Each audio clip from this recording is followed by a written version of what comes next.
Glória a Deus. Sou eu ou é vocês ainda? Sou eu? Glória a Deus. Meus irmãos, a paz do Senhor a todos.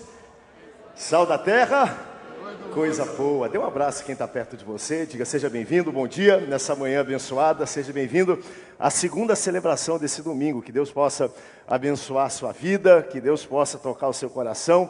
Nós estamos nessa jornada linda e maravilhosa, estudando o livro de Isaías, numa trajetória, e hoje, chegando bem à metade da nossa série de estudos. Quantos têm sido abençoados ao longo dessa jornada? Diga glória a Deus bem forte, se você tem recebido algo da parte de Deus, é sempre um privilégio. Quero lembrar que o nosso material se encontra disponível lá embaixo, você pode adquirir para você, toda a sua família. Nós temos o mesmo material para todas as faixas etárias. Isso é uma visão nossa. Nosso desejo é que a família toda estude e aprenda da mesma porção da Bíblia. E isso é um desafio gigantesco, a gente editar e preparar esse material para que cada faixa etária possa estudar o mesmo assunto de acordo com a sua linguagem. De forma que em casa, na célula missionária, no culto doméstico, a família toda possa reunir e avaliar o conteúdo. Vamos dar uma olhadinha então, qual é o estudo que nós temos para o dia de hoje, pode passar. Vamos estudar Isaías do capítulo 36 ao capítulo 39. Vamos falar sobre a ascensão e a queda de Ezequias. São 4 capítulos muito substanciosos. 4 capítulos que falam sobre muita coisa. Quando eu ministro aqui 4 capítulos, eu sempre falo que eu não tenho a presunção de estudar todos os 4 capítulos, de talvez reter aí o que é mais marcante desses 4 capítulos. E essa porção que nós vamos estudar essa manhã também é conhecida como o livro de Ezequias. Alguém pode dizer assim, poxa, mas a Bíblia não tem livro de Ezequias. E é verdade, mas se tivesse, talvez esse trecho, ele estudaria bem, mencionaria bem a vida e a boa trajetória de Ezequias como o rei de Judá. E nós vamos olhar isso daqui a pouco. Hoje eu quero falar mais especificamente sobre o capítulo 36 e o capítulo 37. O capítulo 36 e o 37 falam da ascensão. O 38 e o 39 falam da queda. Como nós não temos tempo para estudar todos os 4, eu quero falar da ascensão porque é um tema que me fascina muito. Primeiro, é um tema que traz uma leveza também a esse livro. Nós estamos estudando muito algumas profecias e algumas coisas que dizem respeito ao fim. Mas também eu acho que é dessa porção, do 36 ao 39, a que menos se estuda tradicionalmente. Então eu queria lançar luz nessa porção que às vezes nós olhamos tão pouco. E eu queria abrir, pedindo que você tomasse seu assento. Nós já vamos ler o capítulo 36 um pouquinho, vamos ler uma porção do capítulo 37. Mas antes, eu queria olhar com você, bem no meio da nossa revista tem um encarte, que é importante nesse momento central a gente poder dar uma atualizada na cronologia do livro de Isaías. Tem muita coisa acontecendo aqui de forma paralela e vai aparecer um encarte aí que está no meio da sua revista. Se você quiser manobrar e abrir bem no meio da revista, você vai poder fazer isso. Vou pedir à mídia que carregue aí o encarte para mim, por favor. Por gentileza, está no grupo já, desde cedo. Coloquem aí para mim o encarte. E está bem no meio aí, e esse encarte ele vai mostrar para você um pouco da divisão dos 2 reinos. A gente tem a impressão, quando a gente lê a Bíblia, que toda a narrativa da Bíblia se deu debaixo de um reino só, como foi com Saul, como foi com Davi, como foi com Salomão. Mas a gente descobre que boa parte do que nós estamos estudando agora se deu em 2 locais separados. E se tiver o encarte, coloca para mim, por favor, correndo, vou pedir, cadê o pastor Jadiel? Para me dar a mão aí, eu pedi desde 6 da manhã, coloca aí para mim, por favor. E você vai ver aí nesse encarte que existem 2 reinos divididos. E aí a data que começa a contar é 900 a.C. Então nós estamos falando de algo que aconteceu aproximadamente, há 3.000 anos atrás. Antes de Jesus nascer, 900 anos antes, está aparecendo aqui no encarte, a gente tem o reino dividido. Logo depois de Salomão, a gente tem o que nós chamamos de Israel, reinos do norte. Então daqui para frente nós temos Jeroboão reinando essa parte.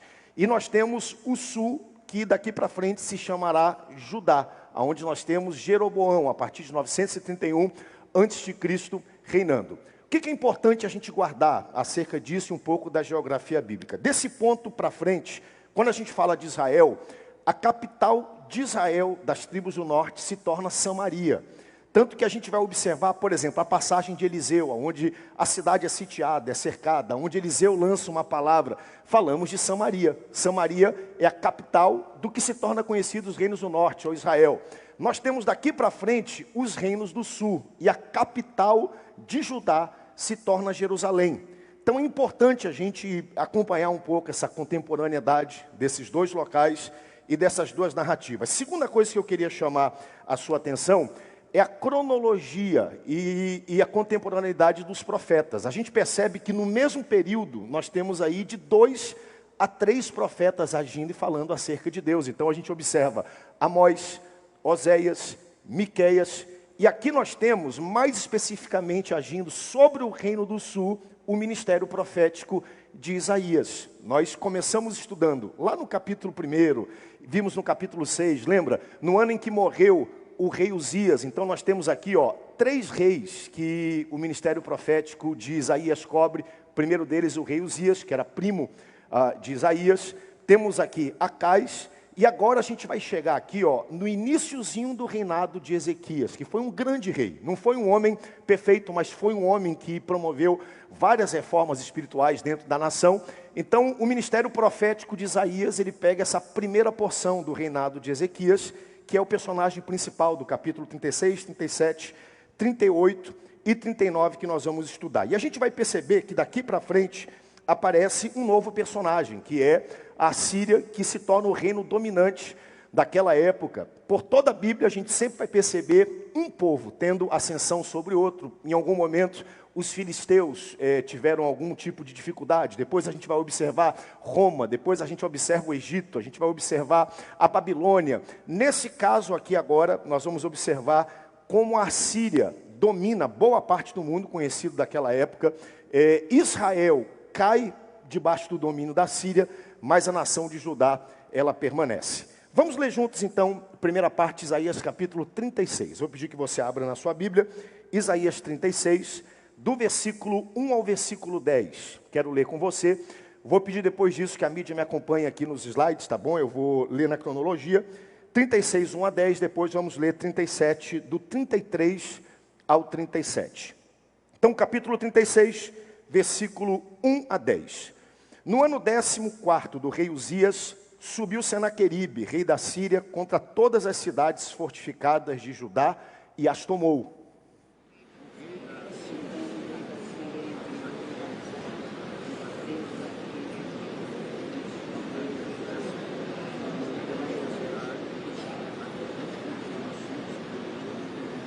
Versículo 3 do capítulo 36. Então saíram a encontrar-se com ele Eliaquim, filho de Ilquias, o mordomo, Sépina, o escrivão, e Joá, filho de Asaf, o cronista.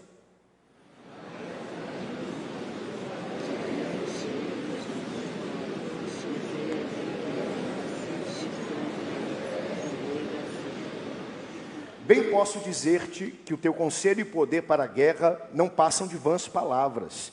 Em que, pois, agora confias, para que te rebeles contra mim?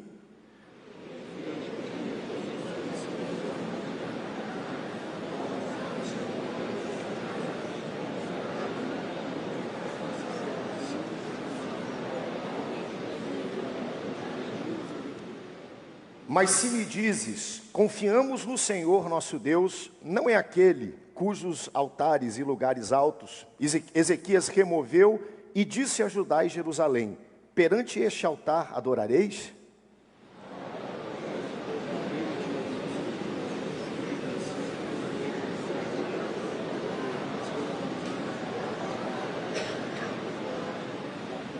Como, pois, se não podes afugentar um só dos menores servos do meu Senhor, confias no Egito por causa dos carros e cavaleiros?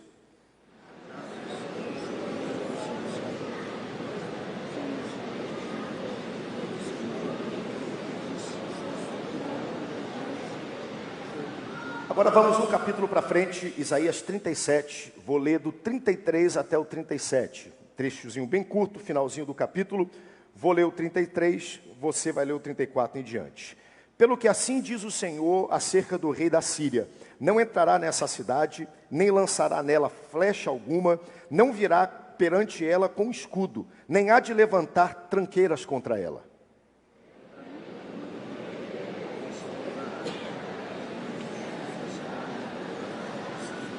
Porque eu defenderei essa cidade, para a livrar, por amor de mim e por amor do meu servo Davi.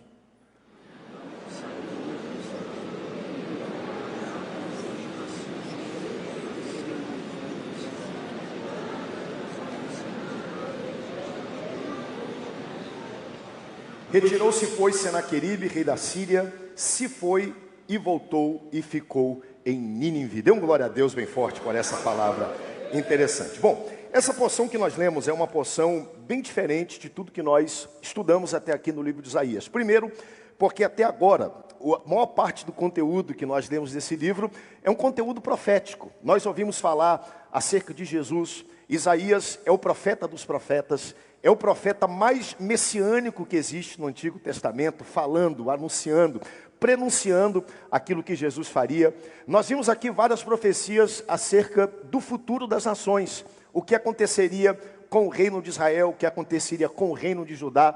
Vimos nos últimos capítulos, do capítulo 26 para frente, profecias acerca do fim do mundo também, o que aconteceria durante a tribulação, grande tribulação. Depois vimos um pouco do que acontecerá durante o reino milenar de Cristo, onde Israel vai ser restabelecida, aonde Deus vai dar para a humanidade um gostinho do que seria o mundo onde nós vivemos se o pecado não houvesse reinado e se Jesus reinasse como foi originalmente proposto. Então tudo isso de maneira, algumas vezes metafórica, outras de maneira figurada, poética, que era a linguagem da época, Isaías nos deixou saber. Por que o capítulo 36 ao 39, ele é diferente de tudo que nós lemos até agora? Porque agora nós vamos entrar numa narrativa. É como se dentro da Bíblia, dentro desse livro, abrisse-se um hiato e dentro dela se colocasse uma história de uma pessoa importante, de um homem distinto, chamado Ezequias. E dentro dessa narrativa, nós vamos observar como Deus e Ezequias, ou então eu poderia até dizer, como Deus, através de Ezequias, responderam ao principal problema daquela época, que se chamava a Síria. Nós vamos observar nesse texto que a Síria se torna a nação dominante naquele tempo, e eles passam a conquistar tudo que havia no mapa do mundo conhecido do Oriente Médio. Eles vêm descendo do norte de Israel, e tudo que havia no caminho vai sendo conquistado por eles. Nós conhecemos um personagem novo, chamado Senaqueribe, que era o governante, o reinante da Síria ao longo daquele período. E esse reino, ele vem descendo, ele vem tomando tudo, e 20 anos antes, eles tomam a Samaria. Então nós estamos aqui diante de um momento, talvez muito simbólico para a nação de Judá. Por quê? Porque já haviam 2 décadas em que seus irmãos, seus patrícios, o povo de Israel, aqueles que habitavam em Samaria, já viviam debaixo da opressão da Síria.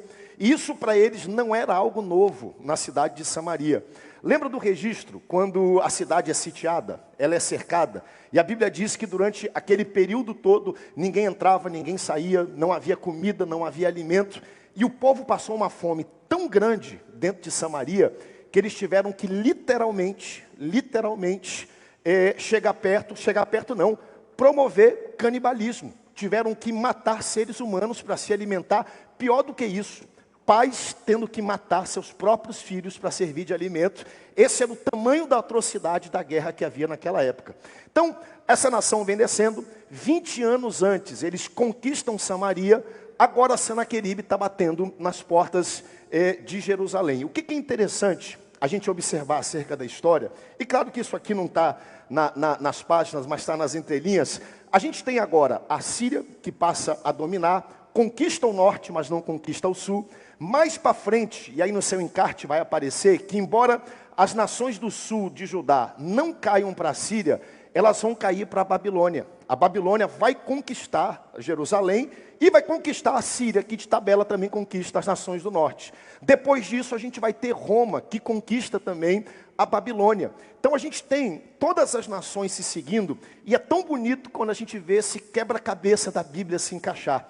Aquilo que Daniel também previu quando fez aquela estátua, ele disse, olha, esses reinos vão todos se suceder, vai vir um atrás do outro, nessa ordem que vai acontecer, e quando os romanos, eles finalmente dominam toda essa região, eles passam a chamar toda essa região de Israel e de Judá de Judeia. Por isso que no Novo Testamento, essa região ela se refere como a Judeia. Mas esse texto ele vai parecer familiar para muitos de vocês, e a gente lê essa passagem e diz, poxa, parece que eu já li isso aqui em algum lugar, porque a história de Ezequias também aparece em 2 Reis e aparece em 2 Crônicas. Novamente, para mim, isso é muito sintomático, porque a gente percebe uma redundância na Bíblia.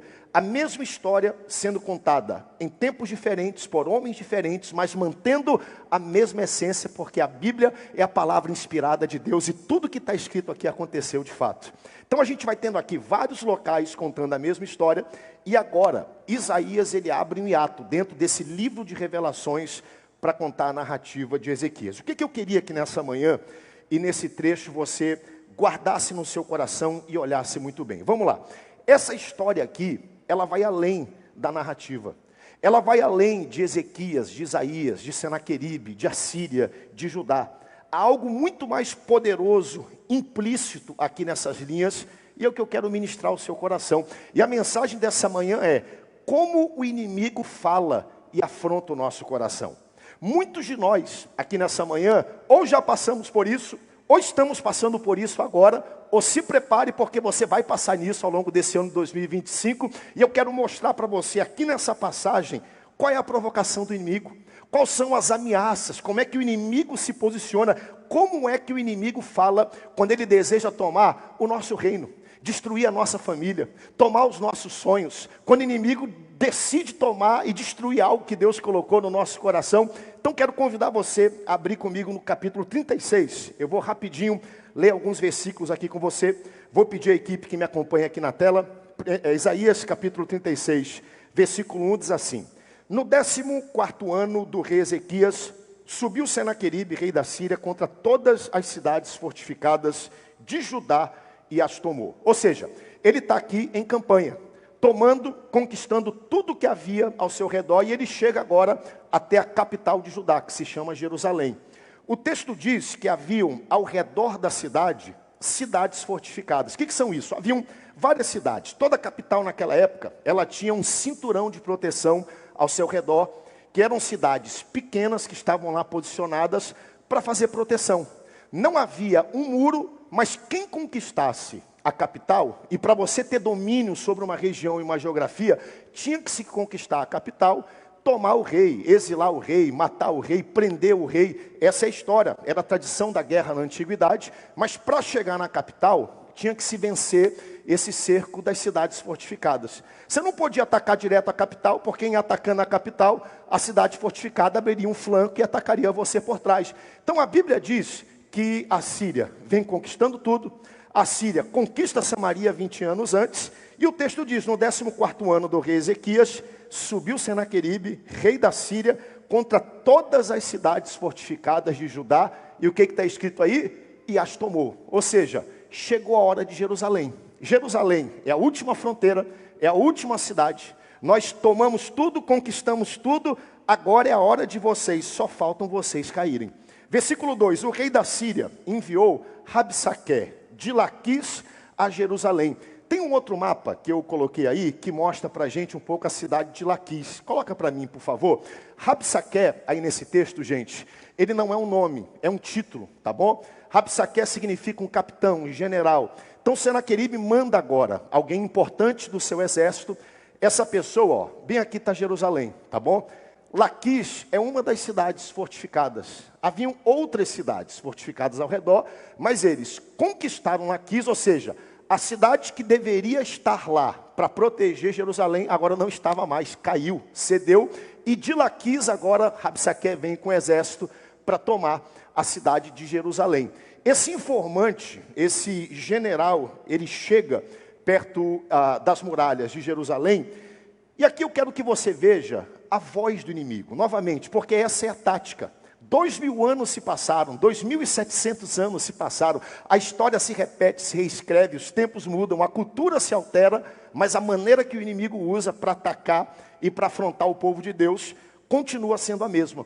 Versículo 4, preste atenção aqui na voz do inimigo, em Rabsaqué, afrontando a Ezequias e afrontando ao Senhor. Versículo 4, Rabsaqué lhes disse: dizei a Ezequias, assim diz o sumo rei, rei da Síria, que confiança é essa que vocês estribam? Em outras palavras, por que vocês não se entregam? Por que vocês não abrem a porta e deixam a gente entrar? Nós já conquistamos tudo. Gente, as cidades fortificadas já caíram. Samaria já caiu. Os outros reinos já caíram. Só falta vocês. Para que resistir? Que confiança é essa em que vocês se estribam? Em quem vocês estão confiando? Versículo 5. Bem posso dizer que o teu conselho aqui é o informante, é o inimigo. É Rabsaqué falando ao povo de Jerusalém. Bem posso dizer que o conselho de vocês e o poder de guerra de vocês não passam de vãs palavras. Quem, pois, agora confias para que te rebeles contra mim? Versículo 6. Confias no Egito, esse bordão de cana esmagada, o qual, se alguém se apoiar nele, lhe entrará pela mão e lhe transpassará. Assim é Faraó, rei do Egito, para com todos os que nele confiam. O Egito, gente, está no sul. O Egito seria a próxima nação a ser conquistada pela Síria. Eles vêm vindo lá de cima, eles vêm descendo. Coloca o próximo slide aí para mim, por favor, que tem um outro slide que mostra, só para vocês entenderem aqui, e esse é um slide bem aberto, tá? Onde está Jope aqui, fica pertinho de onde está Jerusalém. Mas aqui em cima, olha aqui, ó, está a Síria, tá bom? No final do texto, nós lemos que Senaqueribe é afugentado pelo anjo do Senhor, e ele volta para que cidade? Qual é a cidade que aparece aí? Quem é que lembra? Hein? Nínive, hein? Esse nome é familiar para você? Por que Jonas não quis pregar em Nínive? A Bíblia começa a se encaixar. Porque esse povo já havia feito tanto mal contra Judá e contra Israel, esse povo já havia matado tanta gente, cercado tanta cidade, dividido tantas famílias, que quando Jonas recebe a mensagem para ir a Nínive pregar a palavra, ele fala, não, vou não, porque eu não quero que esse povo seja alcançado. Eu não quero que essas pessoas se arrependem. Então vamos lá, aqui estão os assírios, eles vêm descendo, conquistando tudo. Bem aqui, ó, tá Israel e Judá, e aqui nós temos o Egito.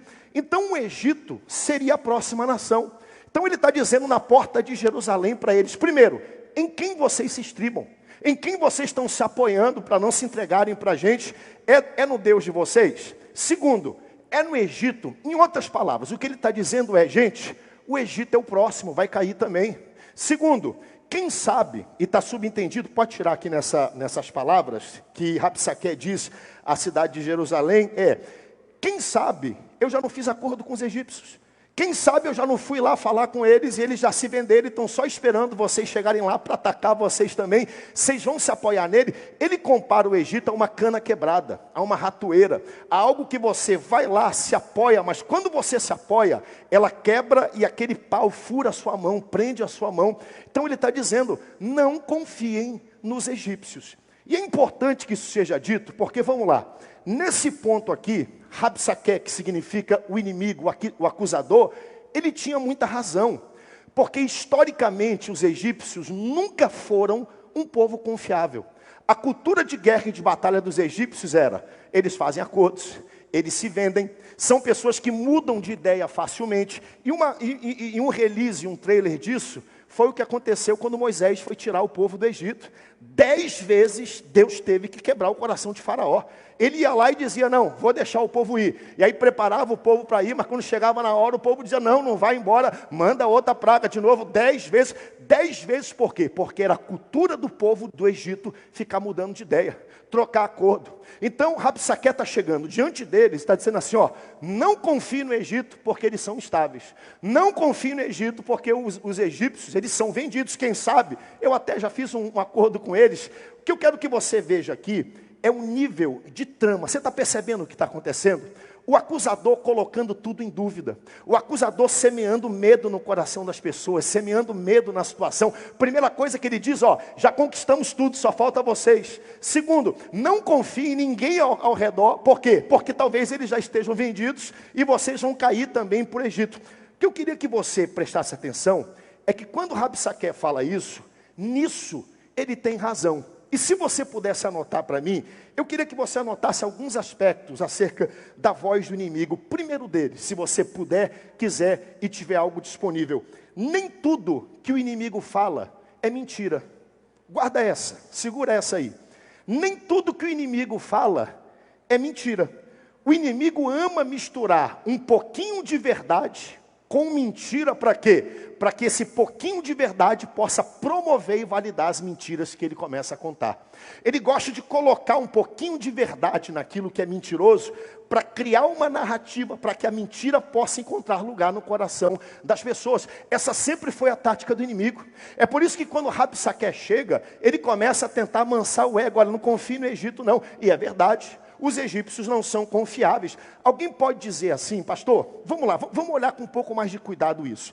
Como é que se usa a mentira para se validar algumas verdades? São as verdades parciais, são aquelas verdades mal colocadas ou verdades tendenciosas, narrativas, e hoje, isso é uma palavra que está muito em voga na mídia, né? Narrativas que vão se repetindo, até que se tornam verdadeiras. Alguém pode questionar, mas Satanás não é o pai da mentira? Sim, de fato. Mas por ser o pai da mentira, ele sabe usar a mentira muito bem. Ele sabe colocar a mentira no lugar certo e do jeito certo para que a mentira tenha impacto. Não deixa de ser mentira, mas ele sabe o lugar certo de colocar a mentira. Gente, Satanás nunca vai mostrar a verdade como ela de fato é. E também nunca vai mostrar a mentira como ela de fato é. Porque se ele mostrasse o que ele é, o plano e o propósito que ele tem para a sua vida, você ia sair correndo, ia para longe. É por isso que ele encobre isso com um pouco de verdade, para depois aprisionar você numa mentira. Dê um glória a Deus se você entende essa mensagem. Nem tudo que o inimigo apresenta é mentira. Às vezes ele chega com um pouco de verdade, apresenta um pouco de verdade, para depois apresentar para você a mentira. Um exemplo disso é quando Jesus está no deserto, sendo tentado pelo próprio diabo. E vamos lá, eu amo esse texto porque aqui a gente tem Jesus, o verbo vivo que desceu do céu. A Bíblia diz que o verbo se fez carne, habitou entre nós, a própria palavra. E como é que Satanás vai testar Jesus? Ele quer testar a palavra com a palavra. Olha que coisa extraordinária, né? Ele chega com Jesus e ele usa versículos bíblicos. Deixa eu perguntar algo para você. Vamos lá. O diabo testou Jesus com a palavra? Sim ou não? Não é pegadinha não. Sim ou não? Hein? Os versículos que Satanás usou eram bíblicos? Sim ou não? Não é pegadinha. Estavam no contexto certo? Não. Ele usou versículos que haviam, referências que estavam na palavra, porém fora do contexto. Por quê? Porque ele conhece a palavra, mas ele deturpa a palavra para tentar convencer-nos a fazer aquilo que é errado. É por isso que é tão importante você conhecer a palavra, ler a palavra, amar a palavra, mergulhar na palavra. Dê um aplauso para esse irmão que está aqui do seu lado hoje, no culto da família com escola dominical, alguém que ama a palavra, porque nem tudo que ele diz é mentira. Às vezes ele usa até a própria palavra para nos fazer cair. Note que lá em Gênesis capítulo 3, quando a Bíblia descreve Satanás e a serpente, a Bíblia diz assim, olha, a serpente, a mais sagaz de todas as criaturas. A Bíblia não diz a serpente a maior, a mais inteligente, a mais forte, a mais dominante, a mais proeminente da criação, nada disso. A Bíblia faz questão de dizer que a serpente, que o diabo, é o mais sagaz. Qual é a outra palavra em que fala de sagaz? Astuto, outra palavra, me ajudem, né? Sagacidade, astúcia. Essa inteligência para enganar, para dobrar os fatos, é o que está acontecendo aqui. É como o inimigo muitas vezes se aproxima de nós e nos acusa. E olha só, até onde vai a sagacidade do inimigo. Quando o inimigo começa a falar em nome de Deus, ele começa perguntando, Rabsaque, que significa o inimigo nesse texto? Porque, em quem é que vocês se apoiam? Segundo, é o Egito? Bom, o Egito não vale a pena. Aí no versículo 7 ele diz assim, mas se me dizes, confiamos no Senhor nosso Deus. Versículo 7, me acompanhe aí comigo, tá bom? Mas confiamos no Senhor nosso Deus. Note que Senhor, aqui nesse texto, está tudo maiúsculo. É assim que está na sua Bíblia também? Sabe o que está maiúsculo aqui? Porque esse aqui era o nome cerimonial mais poderoso de Deus usado para os judeus. Yahvé. Ou seja, esse cara é tão astuto que ele chega agora para conversar com o povo de Jerusalém e ele usa uma linguagem, ele usa um nome capaz de gerar uma conexão. Um nome capaz de tocar o coração do povo para que quem estivesse ouvindo de cima da muralha ao redor dissesse, opa, pera lá, esse cara sabe o que ele está falando. Opa, pera lá, esse cara talvez conheça um pouco de Deus. Olha a linguagem que ele está usando. Vou dar um exemplo para você. Você está num ambiente público, vai terminar o culto daqui a pouco, né? E aí você vai para um restaurante lotado. Geralmente domingo, está tudo muito cheio na cidade, você vai para algum lugar, vai para uma feira. Aí você chega na feira, né? Aí tem um irmão lá. Vou aqui conversar com a Chiquinha aqui. Chiquinha é uma pessoa querida do nosso culto da família Escola Dominical. Aí você diz bem forte para aquela pessoa, a paz do Senhor Jesus, para todo mundo ouvir, a paz do Senhor Jesus, Chiquinha, paz do Senhor. Quem está ouvindo ao redor e ouvir a palavra, a paz do Senhor Jesus, vai pensar o que de você? Vamos lá. Não, é assembleiano, né? Ok, vocês entenderam. Agora vamos lá de novo. Eu chego num restaurante, né? Aí está lá outra pessoa, e eu chego com ela e falo assim, graça e paz, minha irmã. O que a pessoa vai pensar? É crente, mas não é assembleiana. Já viu que existem linguagens que nos identificam, não é verdade? Existem declarações que nos identificam. Agora, se você chegar num restaurante, falar assim, a paz do Senhor Jesus. Deixa eu rapidinho, Chiquinho, deixa eu usar um outro exemplo aqui. Se você chegar no restaurante, olha só, e falar paz do Senhor Jesus, sal da terra e luz do mundo. Pronto. Aí vão dizer, é da igreja mãe. Por quê? Porque nos identifica. Esse cara chega na frente, pode deixar o texto aqui, e ele fala, olha o que ele diz, mas se me dizes, confiamos no Senhor, ele usa o nome de Deus na forma cerimonial. Ele usa o nome de Deus Yahvé, um nome que causava impacto. O que ele está dizendo? Eu quero chamar a atenção de vocês. Eu quero que vocês vejam. Versículo 7. Se me dizes, confiamos no Senhor nosso Deus, não é aquele cujos altares Ezequias removeu e disse de Judá a Jerusalém, perante esse altar é que vocês adoram. Deixa eu parar aqui no versículo 7. O inimigo é tão sagaz que o inimigo conhecia um pouco do que estava acontecendo dentro de Judá e dentro de Jerusalém. Deixa eu dizer algo para você. Não é para amedrontar você não, porque o inimigo já caiu em nome do Senhor Jesus. Mas o inimigo não é onipotente, onipresente, onisciente, mas ele não é burro. Ele sabe o que acontece na nossa vida. E ele vai usar todos os aspectos que ele puder para enfraquecer, para sujar, para tentar desanimar. É o que está acontecendo aqui nesse texto. Vocês estão confiando em quem? Vocês não têm condições. Segundo, o Egito não pode salvar vocês. Terceiro, ele se aproxima usando o nome de Deus. Aí ele começa a jogar na cara deles algo que recentemente havia acontecido dentro do reinado. Vamos lá. Ezequias foi um homem que promoveu muitas reformas. Dentre elas, uma das coisas que Ezequias bateu de frente, você pode ler depois de procurar na Bíblia, ele bateu de frente contra a cultura de adoração, oração e sacrifício nos lugares altos. Cultura de adoração, oração e sacrifício no monte. Não misture com algumas semelhanças de hoje, por favor, tá bom? Naquela época havia um costume pagão que se você, estou aqui embaixo, né? Aqui está o plano onde todo mundo está, mas se você subisse um monte, um lugar alto, e de cima daquele monte, você oferecesse o seu louvor, você oferecesse a sua adoração, oferecesse sua oferta, oferecesse o seu sacrifício, a superstição dos pagãos era, se eu estou em cima do monte, eu estou mais perto de Deus, logo estando mais perto de Deus, ele vai receber a minha adoração primeiro. Eles acreditavam, pela superstição, que a sua deidade receberia a adoração primeiro, ou que ela teria qualquer tipo de privilégio. Por quê? Porque essa pessoa estava orando, adorando, ofertando, cantando, de cima de um lugar alto, de cima de um monte. Ok. O problema é que isso começou a entrar dentro da cultura do povo de Judá.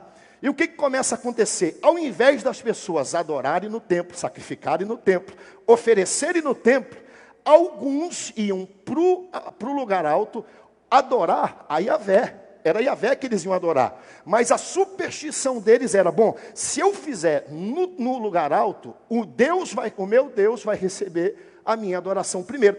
Ezequias entra e ele interfere com isso. Ele interfere a tal ponto que ele manda destruir e quebrar os lugares altos. E isso não foi popular com muita gente, não.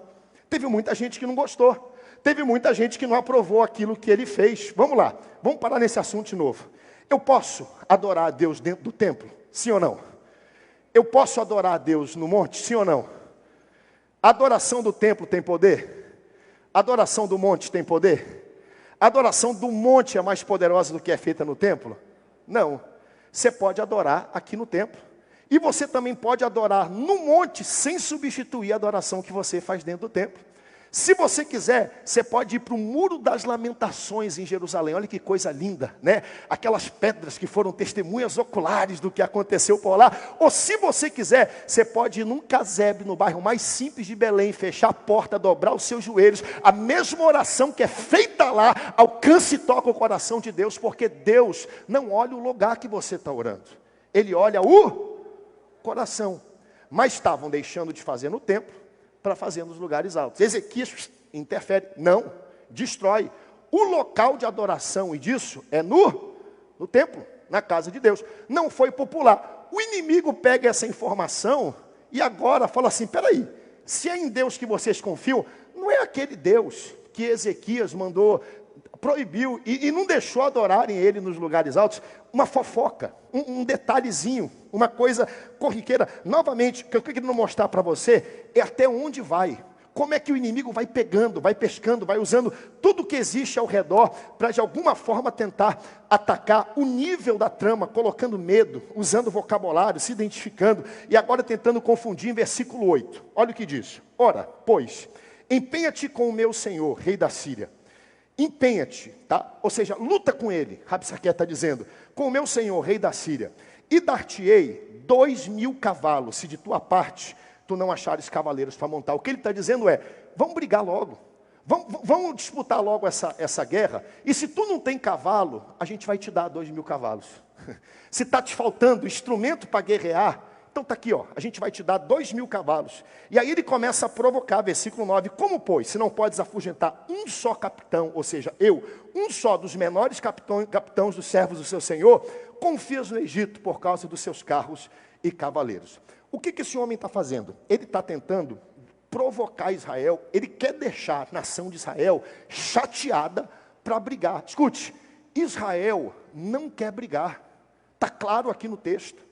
Ezequias não quer briga, e a gente vai ver isso daqui a pouco. Mas chega aquela pessoa que fica fustigando. Você já viu, né, quando o inimigo faz isso? E fica fustigando, fica provocando, fica empurrando. Você não quer brigar, você não tem motivos para brigar, você não está com vontade, você não está com disposição para brigar. Mas a pessoa enche tanto a sua paciência, que você vai lá e faz o quê? E briga. Ele está dizendo, vocês não podem brigar? A gente dá os cavalos para vocês. Se a questão é que não tem cavaleiro, a gente ajuda vocês. Quando eu era criança, e todos vocês vão entender aqui o que eu estou dizendo, né? A gente ia brincar de bola na rua. Naquela época, a gente brincava de bola na rua, né? Tinha a vala assim do lado, a gente botava 2 havaianas Quem viveu essa época boa, né? Época de jogar bola na rua, né? Arrancava o tampão do dedo, aquela coisa toda. A gente colocava a havaiana assim no meio da rua, aí passava um ônibus. Aí o ônibus vinha com as 2 rodas, aí pegava a nossa sandália, prendia no meio das 2 rodas e levava embora. A mamãe ficava doida, né? A gente ia com sandália, voltava sem sandália, porque esquecia. E eu lembro que a gente ia brincar de futebol na rua. E assim, quem vai brincar de futebol na rua, não vai para brigar, é ou não é verdade?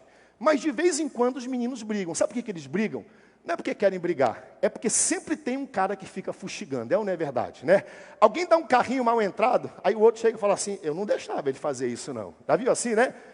Tu vai deixar ele fazer isso? Aí fica no teu ouvido, cara, tu não quer brigar, você não quer discutir, você não quer encrenca. Mas aí a pessoa fica, não, se fosse eu não deixava, eu ia lá, dava de volta. Aí você vai lá, pum, derruba o cara. Aí o mesmo cara vai lá no outro e fala, tu vai deixar ele bater em ti desse jeito mesmo? Não, se fosse eu, dava logo um carrinho, do pescoço para baixo, é tudo canela, acertava, matava. E aí você acaba brigando, por quê? Porque você não quer brigar, mas fustigam tanto que você é o que ele quer fazer.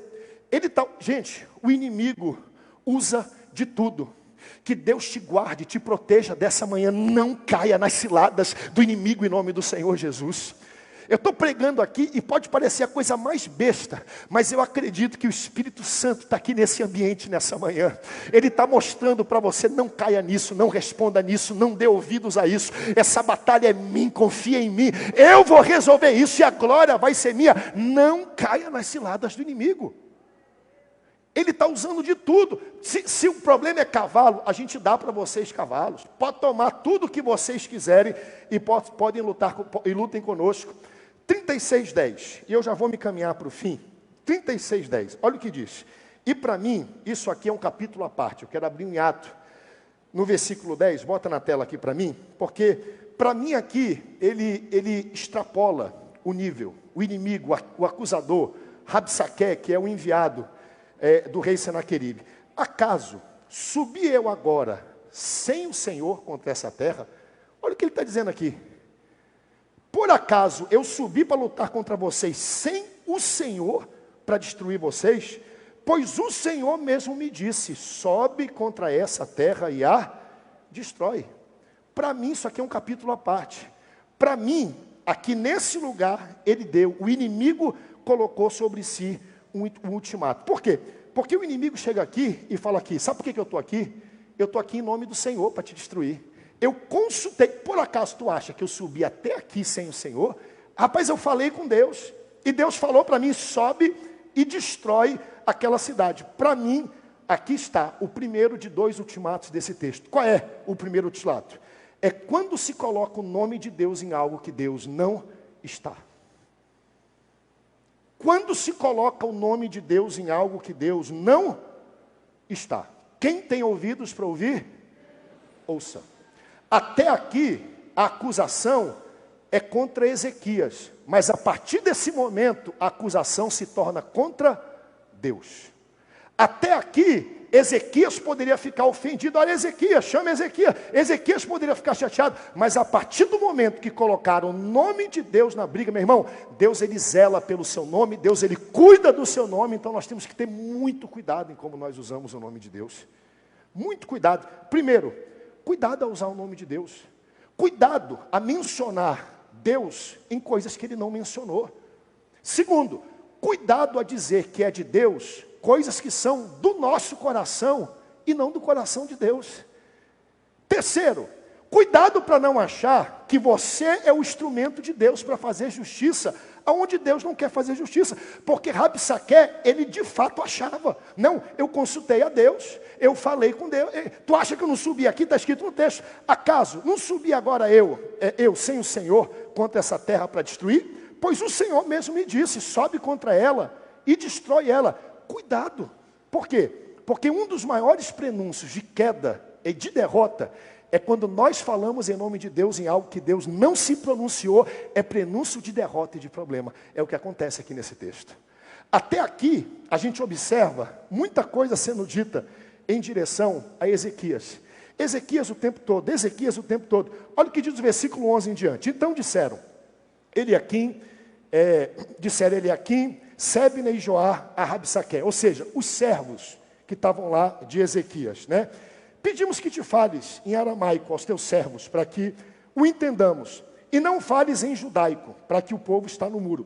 Eles estão lá falando em judaico, e eles estão pedindo, gente, fale aramaico, para o povo todo não entender. Mais uma tática do inimigo, né? Vamos falar na língua de vocês, vamos falar para todo mundo ouvir, vamos falar para que todo mundo possa entender, para que todas as pessoas possam ficar com medo nessa situação. Mas olha só, o que eu acho interessante aqui, e vou terminar aqui nesse texto, né? Ele continua dizendo, no versículo 20, mais para frente, e aí ele começa a aquecer.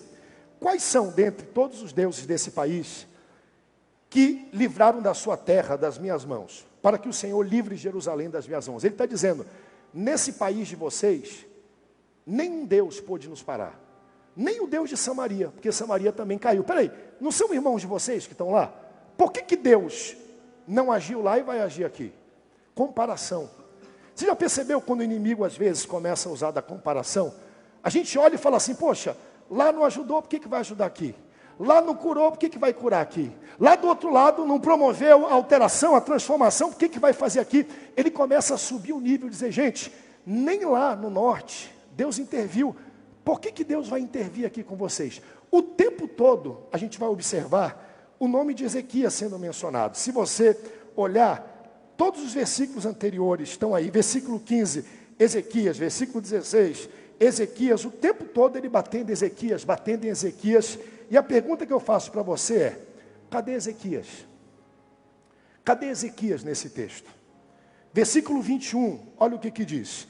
Eles, porém, se calaram e não responderam palavras, porque assim lhe havia ordenado o rei, dizendo, não lhes respondereis. Parabéns, Ezequias.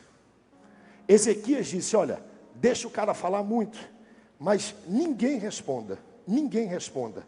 Olha o que diz o versículo 22. Então Eliaquim, filho de Euquias, o mordomo, e Sebna, o escrivão, e Joá, filho de Asaf, o cronista, rasgaram as suas vestes, vieram ter com Ezequias e lhes referiram as palavras que Rabsaqué trouxe. Note que o capítulo 36, todinho, é o inimigo acusando. Só que o inimigo acusa tanto, fala tanto, que o próprio inimigo se enrola. Escute, uma das melhores táticas para que o inimigo caia, chama-se silêncio. Porque ele mesmo vai abusar das suas palavras, vai tropeçar nas suas pernas, e ele mesmo vai cair. Ezequias não precisou falar nada. O inimigo falando, ei, cadê Ezequias? Cadê não sei o quê? Cadê? Aí o próprio inimigo começa a afrontar Deus. Quando afronta Deus, Deus fala, Ezequias, não precisa nem falar. Pode deixar que eu vou cuidar disso. Pode deixar que eu vou cuidar disso. A gente às vezes quer falar, quer dar resposta. A gente às vezes quer dizer. A gente às vezes quer entrar na batalha. Deus te trouxe aqui nessa manhã para dizer, descanse no Senhor e deixe Deus pelejar as suas pelejas. Por que esse capítulo e esse texto é chamado de ascensão e queda de Ezequias? Olha a ascensão de Ezequias aqui no capítulo 37. E vou terminar com isso. Versículo 1. Versículo 1. Tendo o rei Ezequias ouvindo isto, ouviu o quê? Tudo que foi dito. As acusações, as afrontas, o capítulo 36 todinho, Rabsaqué batendo, usando tudo que tinha. Tendo o rei Ezequias ouvindo isso, rasgou suas vestes, cobriu-se de pano e saco e entrou na casa do Senhor. Que coisa fantástica, né? Tendo ouvido tudo isso, sabe o que ele fez? Rasgou as vestes. Ele fala, cara, eu preciso parar, eu preciso buscar uma direção de Deus. Senhor, fala comigo. Ele se cobriu de pano de saco, se cobriu de pó. Ele disse, sinal de humilhação, eu preciso orar, preciso jejuar. Mas ao fim disso a Bíblia diz que ele entrou na casa do Senhor. A importância da gente habitar na casa do Senhor, da gente estar perto da casa do Senhor. Sabe por que é tão importante estar na casa do Senhor? Porque quando você nasceu de novo, você não nasceu de novo para uma nova vida apenas, você nasceu para uma nova família, para pessoas que Deus colocou perto de você para te ajudarem. Quer ver a prova disso? Olha a prova disso, nós temos aqui Ezequias, um rei, um homem de autoridade. Esse homem agora vê tudo o que está acontecendo, bico calado, rasga suas vestes, veste roupa de saco, entra na casa do Senhor, e no próximo versículo, sabe o que ele diz? Vamos buscar oração. Vamos buscar ajuda, gente. Vamos falar com o profeta. Vamos buscar a orientação do profeta. Versículo 2. Então enviou ele aqui o mordomo, Sebna, o escrivão, e os anciãos dos sacerdotes, com vestes de pano de saco, ao profeta Isaías, filho de Amós. Manda chamar o profeta. Manda chamar o homem de Deus. Vamos juntar todo mundo, vamos orar. Versículo 3. Os quais lhes disseram, assim diz Ezequias, esse dia é dia de angústia, de castigo, de opróbrio, porque os filhos não são chegados à hora de nascer, e não há força para dar-los à luz. Mesmo que a mulher esteja na hora de gerar, ela não consegue dar à luz. Porventura o Senhor teu Deus dará ouvido às palavras de Rabsaqué, do acusador, e do rei da Síria, meu senhor, que o rei da Síria, seu senhor, enviou para afrontar o Deus vivo. Note que até aqui, Ezequias nem se menciona. Ezequias fala, não precisa falar de mim não. A questão não é comigo, é com Deus. Estão afrontando a Deus. Responderá as palavras que o Senhor ouviu. Faze, pois, as tuas orações pelos que ainda subsistem. Versículo 6. Foram, pois, os servos do rei Ezequias ter com Isaías. Isaías lhes disse, dizei isso ao vosso Senhor.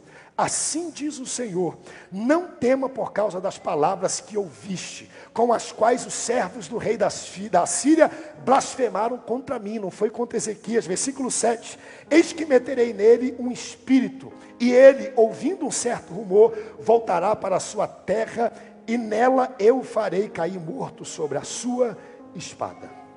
Sobre a sua espada. Ezequias não responde nada. Depois disso, Senaqueribe manda fazer uma carta. Ezequias pega a carta, também não responde nada.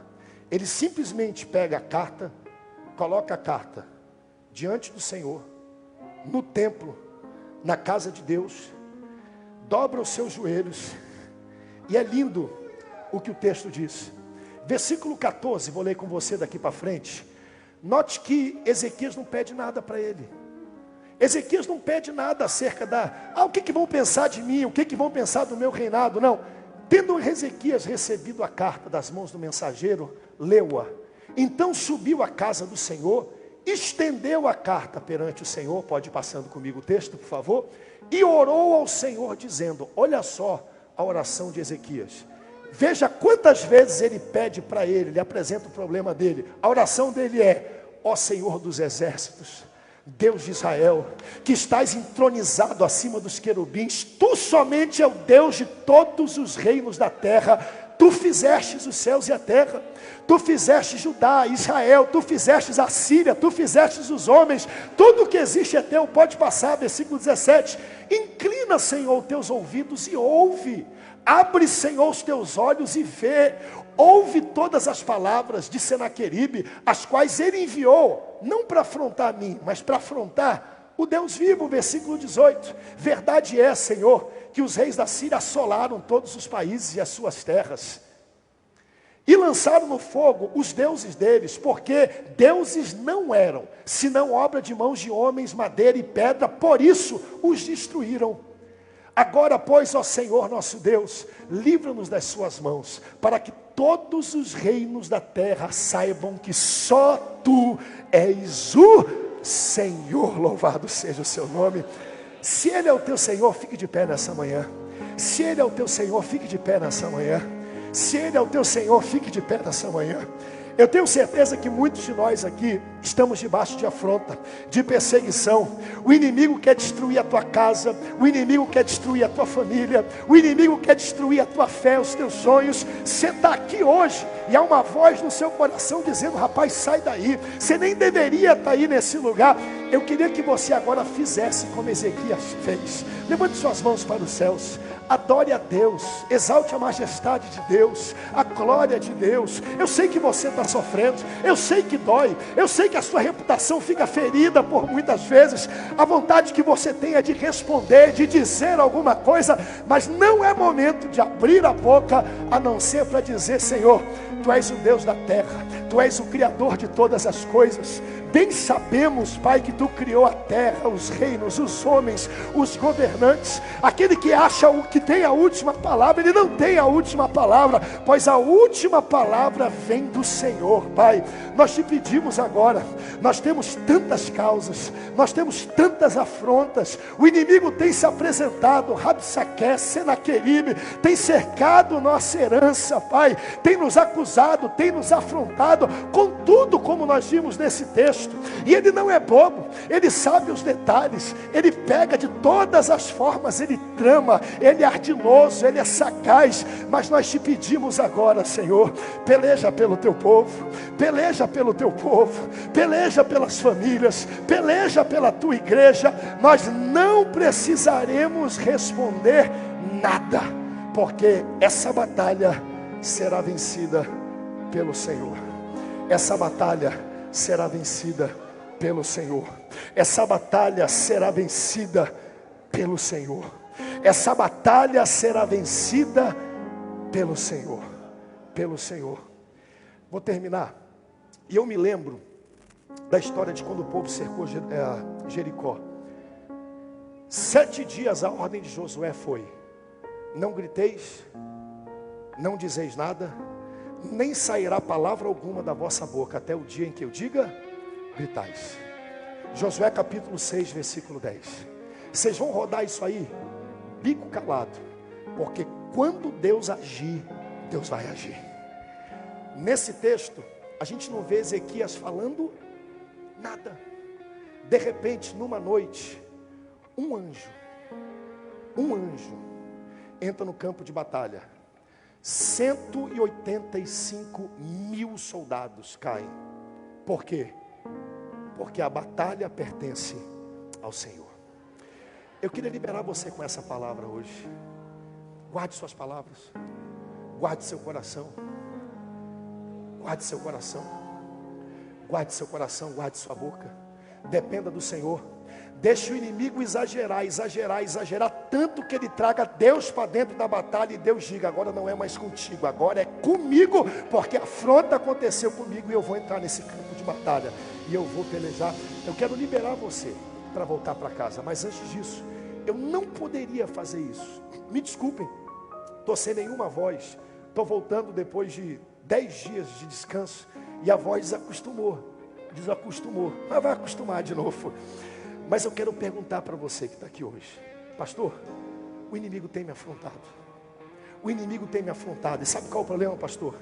É que toda hora eu caio, eu entro na pilha. Toda hora eu cedo. E eu entendo que com as minhas forças eu não tenho como resistir. Eu preciso nascer de novo. Eu preciso ser um novo homem. Eu preciso viver, ter esse vigor espiritual. Jesus te convida hoje, Ele quer te ajudar. Aonde você estiver nesse auditório, se você precisa de salvação, de vida eterna, da força que só Jesus pode lhe dar, rompa do seu lugar e vem aqui à frente. Eu quero orar com você, rápido. Você que está distante, afastado dos caminhos do Senhor, precisa de um toque novo da parte de Deus. Eu quero convidar você, pode vir do jeito que você tiver, com os problemas, com as falhas, com as dores que você tiver. Jesus te chama nessa manhã, Jesus te convida para viver algo novo com Ele. Nós queremos aplaudir, queremos celebrar com você. Você que está distante dos caminhos do Senhor, afastado da jornada, mas hoje algo ardeu no seu coração. Eu quero orar com você. Rompa do seu lugar e venha aqui à frente. Venha com seus pecados, venha com as suas falhas, dores, venha com as suas dúvidas. Você está no lugar certo, você está na casa do Senhor. A Bíblia diz que Ezequias, no dia da angústia, falou, ele rasgou as suas vestes, ele foi na casa do Senhor, ele pegou aquela carta, colocou diante do Senhor. Talvez tudo que você tenha seja a sua vida hoje, é o que você tem de mais precioso. E eu vou insistir mais um pouquinho. Se você precisa de Jesus, vem à frente, deixa eu orar com você. Em nome de Jesus, escapa, rompe pela tua vida. Deixa eu orar junto com você. Pai, nós te louvamos nessa manhã. Nós te agradecemos por essa mensagem, Pai. Essa mensagem marcou a ascensão de Ezequias, Pai. O que fez Ezequias ascender, o que fez Isaías interromper um livro de revelação e colocar nele 4 capítulos de uma narrativa, foi um homem que não abriu a boca a não ser para clamar a Deus. Foi um homem que não abriu a boca a não ser para ir ao templo e colocar perante o Senhor as afrontas que ele vinha recebendo. Pai, eu quero te pedir agora, faz isso conosco, Pai, que nós possamos ascender em todas as áreas, Pai. Muitos que aqui estão podem responder, têm direito de responder, condições de responder, estão sendo cercados, Senhor, por tanta astúcia, por tanta difamação, mas que nós possamos entender, Senhor Jesus, que essa peleja não é nossa, ela é tua, Pai, ela é tua. Nós não abriremos a nossa boca, senão para te adorar e te engrandecer e declarar que tu és o Rei da nossa vida. Muito obrigado por essa palavra, que ela gere vida em nossos corações, que ela seja transformadora nessa manhã. Assim nós te pedimos, no nome forte de Jesus. Amém, amém e amém. Dê um brado de glória a Deus. Tome seu assento nessa manhã.